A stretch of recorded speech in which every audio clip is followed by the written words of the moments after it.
Bismillahirrahmanirrahim. Assalamualaikum warahmatullahi wabarakatuh. Perkenalkan, saya Rahmi dari SD Inpres 1073 Tanete, Kecamatan Cina, calon guru penggerak angkatan ke-7 Kabupaten Bone.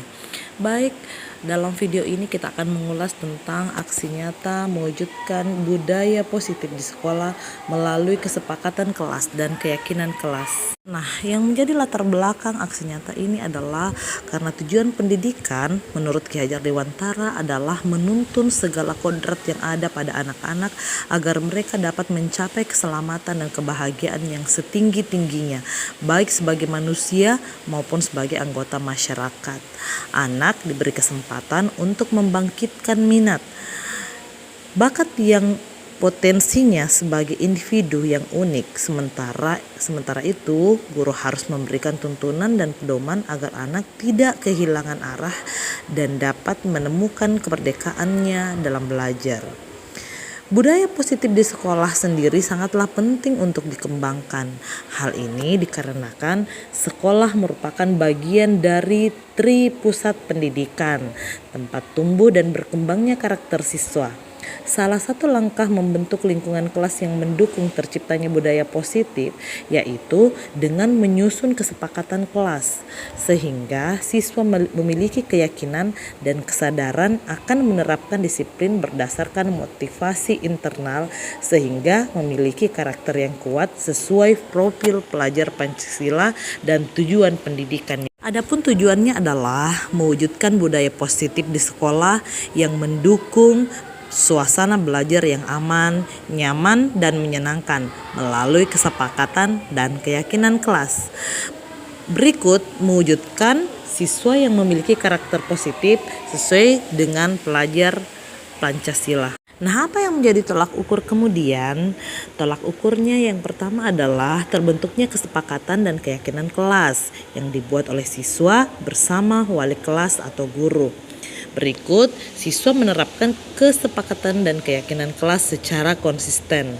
Selanjutnya, menguatnya karakter positif dalam diri siswa seperti religius, disiplin, tanggung jawab, peduli, mandiri, gotong royong, kreatif, dan bernalar kritis. Pun yang menjadi lini masa tindakan yang akan dilakukan. Yang pertama, mengajukan gagasan kepada kepala sekolah. Berikut, membuat kesepakatan dan keyakinan kelas. Selanjutnya, sosialisasi budaya positif kepada rekan sejawat di sekolah. Dan selanjutnya, menumbuhkan dan membiasakan penerapan kesepakatan dan keyakinan kelas. Selanjutnya, melakukan evaluasi dan refleksi. Nah, apa yang dibutuhkan? Yang dibutuhkan ternyata adalah untuk kelancaran tindakan aksi nyata dibutuhkan dukungan dari berbagai pihak, diantaranya kepala sekolah, rekan-rekan guru atau teman sejawat, siswa, dan juga orang tua siswa.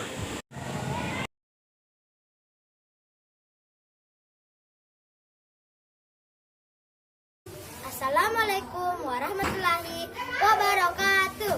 Halo teman-teman, perkenalkan nama saya Nurul Asisa. Saya siswa kelas 5.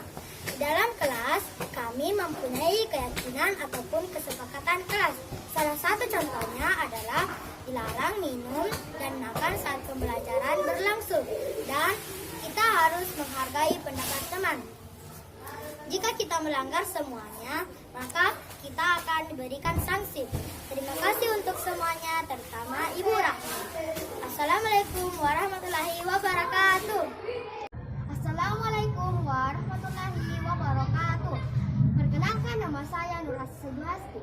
Saya siswa kelas 5. Di dalam kelas saya, kami mempunyai kesepakatan kelas, yaitu tidak boleh mencoret-coret meja dan jika melanggar, maka siswa tersebut akan terkena sanksi. Terima kasih semuanya, terutama kepada teman-teman saya. Wassalamualaikum warahmatullahi wabarakatuh.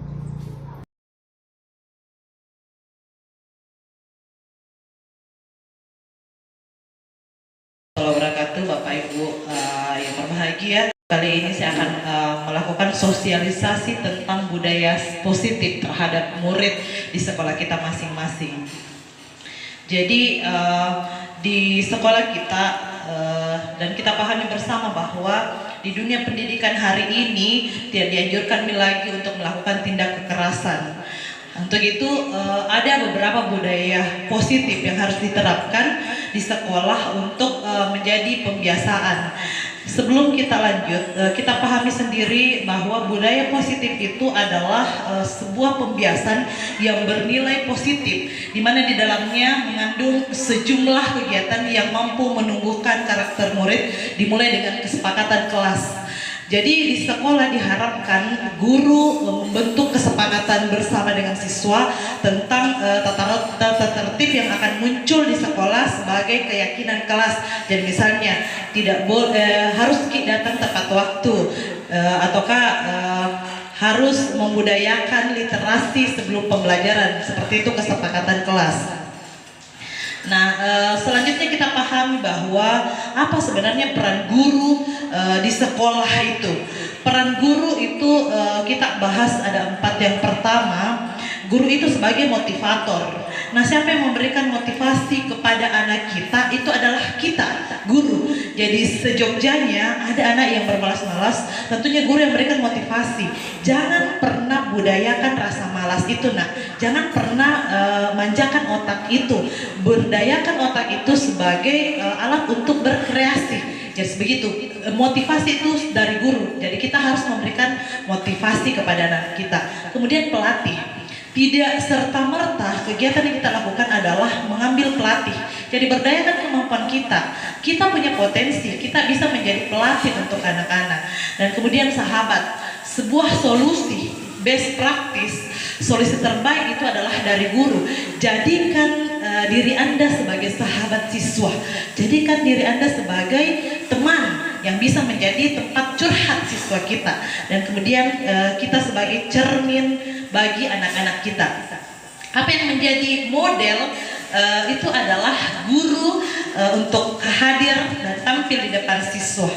Dan kemudian seperti apa kesepakatan kelas, inilah contohnya. Kesepakatan kelas apapun bentuknya aturan yang dilakukan. Datang tepat waktu, menjaga ketertiban dan kebersihan, belajar dengan antusias dan penuh percaya diri, sebisa mungkin tidak menggunakan kata tidak. Jadi bijaknya bahasa, jangan menggunakan tidak boleh membuang sampah. Redaksi yang seharusnya yang lebih bijak, misalnya buanglah sampah pada tempat. Iya, betul sekali Bapak Ibu, terima kasih.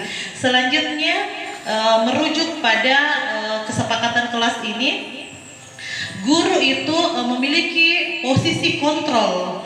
Posisi kontrol kita sebagai guru yang pertama yang harus kita pahami, guru itu sebenarnya adalah pada dasarnya penghukum.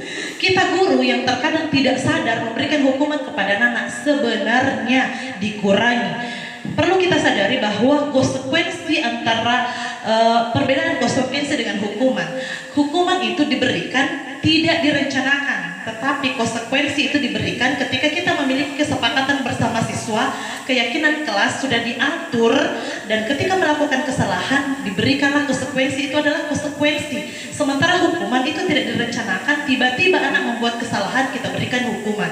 Itu yang nantinya kita akan restitusi. Yang kedua, kontrol guru itu, guru adalah sebagai pemberi rasa bersalah. Ketika anak melakukan kesalahan, secara tidak langsung kita begini memang kau anak, itu adalah memberikan rasa bersalah kepada anak.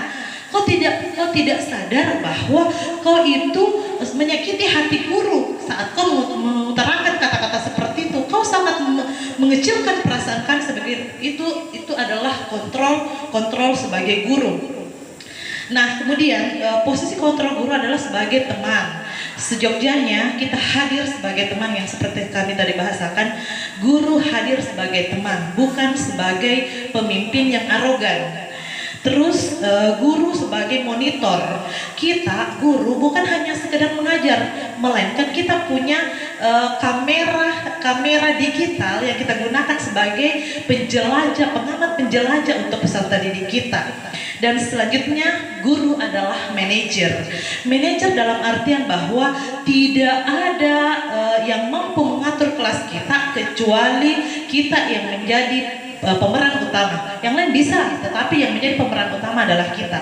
Jadi manajer, posisi kita sebagai manajer, apapun yang terjadi dalam kelas, selesaikan secara internal dulu. Kita yang mampu mengatur, kita yang harus menyelesaikan sebelum keluar dari kelas. Ketika itu sudah berat, maka bolehlah dibicarakan di internal sekolah, tetapi selesaikan dulu secara internal. Lanjut. Nah, setelah muncul permasalahan, misalnya setelah muncul permasalahan, apa yang kita lakukan ketika keyakinan kelas itu dilanggar? Nah, perlu kita melakukan sebuah restitusi. Kita melakukan sebuah restitusi. Restitusi yang kita lakukan adalah yang pertama,